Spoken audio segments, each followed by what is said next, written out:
Scott, I recently saw you on YouTube talking about expanding your book throughout the Midwest, and I just wanted to let you know if you help me get in touch with some paranormal investigators in the state of Texas. That was really incorrectly written sentence, but I gotcha. I've been having a lot, capitals, of disturbances as well as voices, voices being all caps and bold, in the early hours of the morning, where I've had to tell them that's enough. Several exclamation points. This is a very animated, I imagine this person just bashing their keyboard as they're writing this. Then all goes quiet for a while. Then, on other occasions, there's walking and things falling off my bedroom wall. Then, if I want to hear them again and set my recorder, you can hear them talking to each other and sometimes whispering. One name in particular is Mike. I've not only heard this, but my landlord's son has heard strange happenings in his apartment as well. When I lived in the first building on this street, I saw an apparition in the dining room around 4:30 a.m. one morning. It scared me because I do not know how he got into the apartment. Then when I looked again, he was gone. I could not see through him as he appeared to be a solid mass. Please help if you can. Thank you.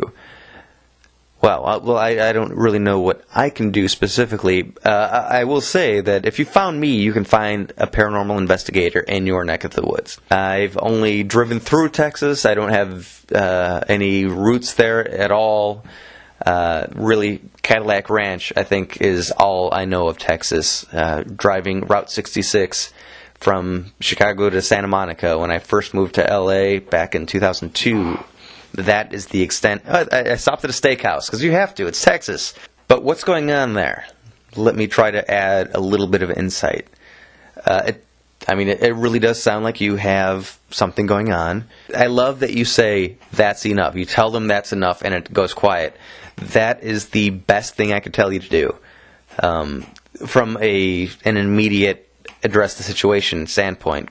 The reality is you have at least one entity, maybe more, but it seems to be cognizant of you. So we're not talking about a residual haunting, something that's playing itself over and over again. However, it's quite possible that there are many things going on. I would love to find out the history of the building you're living in. It sounds like it's an apartment building. I would go to the Historical Society in your neighborhood and give them your address and see what comes up. Many places will do this for you for free. Something is not at rest. Very honestly, very easily to see. The fact that objects are moving is a bit distressing because that's a bit stronger. Hearing voices, hearing footsteps is kind of one category. Objects moving is definitely a whole nother level. It doesn't seem violent, which is nice. But it is something that seems to be wanting your attention, and probably more than just you saying, please stop. But again, if you're ever uncomfortable, no matter where you're at in the situation, you are talking to another human being. And if you say, please stop, generally speaking, they will, and you can be at peace. But I would strongly urge Historical Society and getting a digital voice recorder, learn how to do an EVP session, and start conducting them on your own. Do this for a couple of weeks. I would say try to do it every day for 2 weeks, and of course listen to them back later in the same day, because you might start to be able to build a relationship knowing what they're saying, how they're answering your questions. You might start to get a better picture of what's going on. After about 2 weeks of doing this, bring in a paranormal investigation team. They will hopefully have all sorts of gadgets. And you know what? There's so many people that do this now. You might be able to shop around and really get the people that have the most experience and the most toys. There are a lot of ways for a spirit to make themselves known. So the more gadgets these people have, the better for you. After you find out what the paranormal investigators have to say, then you might look into what your next best course of action is, whether it be a priest coming and blessing your house, or finding a Wiccan, or whatever route you want to go to cleanse your location. It sounds like these people, these entities in the house, are not very happy to be there. Although, again, like I said, they don't seem over the top angry or anything like that. Hope that gave you some direction, and hope things work out okay for you. Additionally, and this is not going to come out right away, but I finally did get around to analyzing the footage that we shot during a little investigation here at the house. If you weren't listening from the first episode, which you could go back and check the archives on, we had this whole horrible, terrible roommate situation. We had some people living upstairs in a bedroom who were just the devil. They were just the most horrible people I've ever met. It was a long, awful, hairy deal. And it included, not to make light of it at all, I mean, really not at all. We were trying to help this person out as much as we could, but there was some domestic violence. There was some spousal abuse, and which also yielded some damage to the house as well. Of course, the whole time we're just trying to get one of these people to go away and the other to be safe. But they ended up just turning on all of us normals, if you will.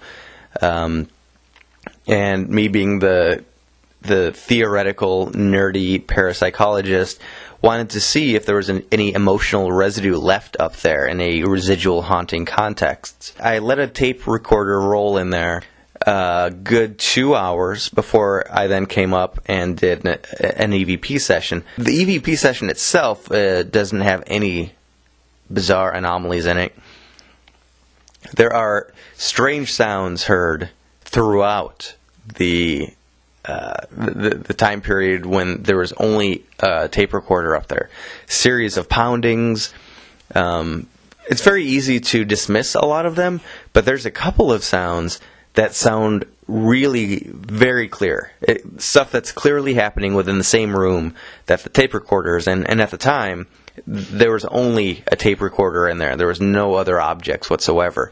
So anything moving around, there was nothing to move around. So any sound of something moving around was absolutely only paranormal. There was no possibility that something just rattled off a shelf because a car was passing by outside and small vibrations caused something to move. There was nothing that could have moved except for the recorder itself. So I will post that soon on YouTube, but probably not for a couple of weeks. Tremendous thanks to the Mothership Connection.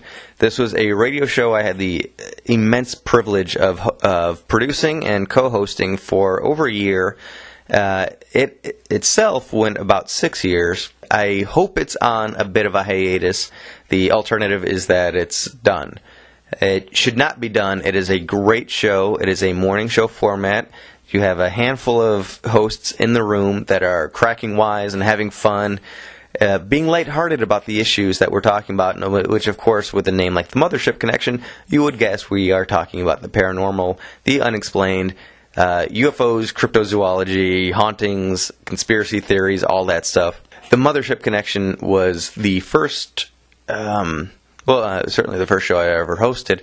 It was one of the first radio shows, maybe the fifth or sixth, to actually have me on as a guest. And I had such a good time as a guest, I ended up coming back 2 weeks later as a permanent full-time host. Coast to Coast, which is the famous show talking about the same kind of stuff we talked about, but it was just one person interviewing one person.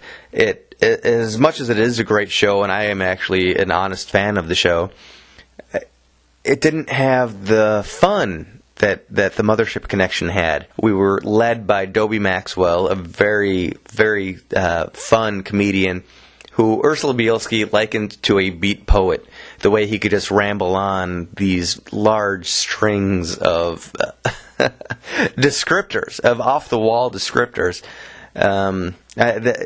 There's no way I could describe what he does. He was the creator of the show. He was the driving force behind it, and he was the spine of the show in many ways. He was, of course, the one person who made it from the beginning of the show to the last broadcast.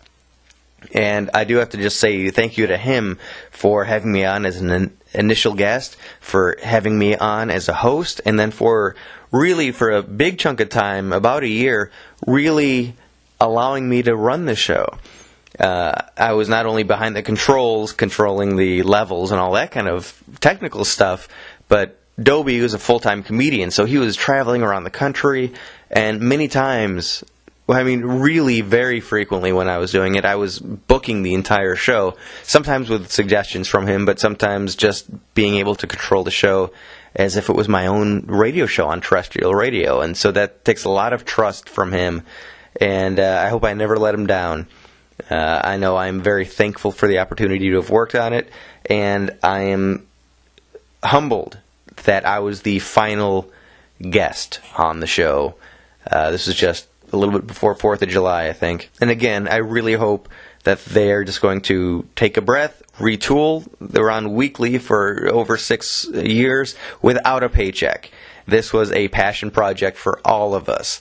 There was advertisements being run on the show, but we didn't see a dime of it. I don't know what it is about Sunday nights, but to me that always seemed like a really awesome time to tell ghost stories, or to talk about conspiracies and just anything dark and really off the wall.